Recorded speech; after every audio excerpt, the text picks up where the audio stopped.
Matapos nga ang pabunot namin ng palay ay isusunod na namin yung pagtatanim ng palay. Sa mga hindi pa nakapanood ng video ko sa pagbubunot ko ng punla o yung tinatawag nilang sikka, pwede nyo panoorin yon sa mga nauna kong video bago ito. So ito na nga, bitbit ko na yung merienda nila at dadalhin ko kayo dun sa mismong bukid na nabili namin. Uy, gitna ng bukid, dalang tikimat nga kunada. So, kaya ba today kahit sobrang init? And yes, kakayanin natin. So, no worries kung iitim tayo. Sanay na tayo dyan. Ay. So, ayan, yung nakikita nyong mga wala pang tanim dyan. Yan.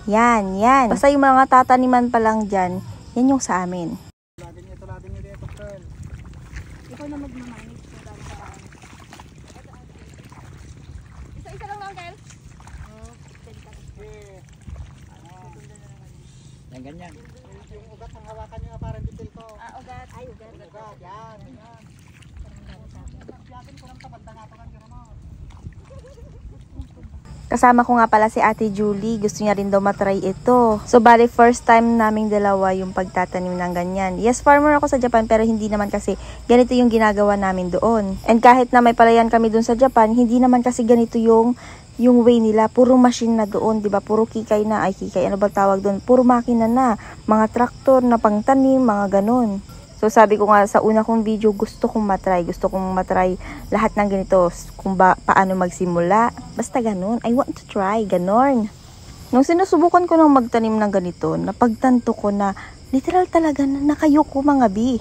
Kung pamilyar kayo dun sa kantang magtanim ay di biro, maghapong nakayoko. Be, oo, as in, ganito pala yun. Totoo pala yun. Tapos kung maluwang pa yung bukid na tatamnan nila, napakasakit talaga sa likod. O, di ba? Tignan nyo, silang mga hustler. Tapos tingnan nyo kaming mga baguhan pa lang. O, di ba? Syempre, tinitignan muna namin kung paano yung tamang process, kung paano yung tamang way ng pagtatanim. So, ganun pala yun. Dati nung bata ko, iniisip ko, paano kaya nila na i-straight? Eh, wala naman silang linyang sinusundan. Ganun. Tapos, doon ko lang napagtanto na meron pala silang technique. Like, kunyari, magtatanim sila ng 4. Tapos, yung kasunod doon, 4 din. Tapos, ayun, pinagpapantay-pantay na lang nila ng ganun. Parang, yan, ganun sa ginagawa nila doon. Ganyan. So, habang patagal na nalalaman ko na yung technique nila. So, itinatry na din natin. Eh, medyo marunong ako sa part na yan. And kung nakaabot kayo hanggang dito sa video na to, pa-comment naman sa baba kung taga saan kayo. Eh. And kunting palambing naman po kung nakafollow na kayo sa akin. Thank you. Kung hindi pa po kayo nakafollow, pa-follow naman po. Pati na rin po dito sa aking YouTube channel. Nice. Arigatou gozaimasu. Rumor ka, Jay ko Naa. Rumor ka, TV eh. Oh, yan lang. Baling ka, alain na ka artista ngay. Yan.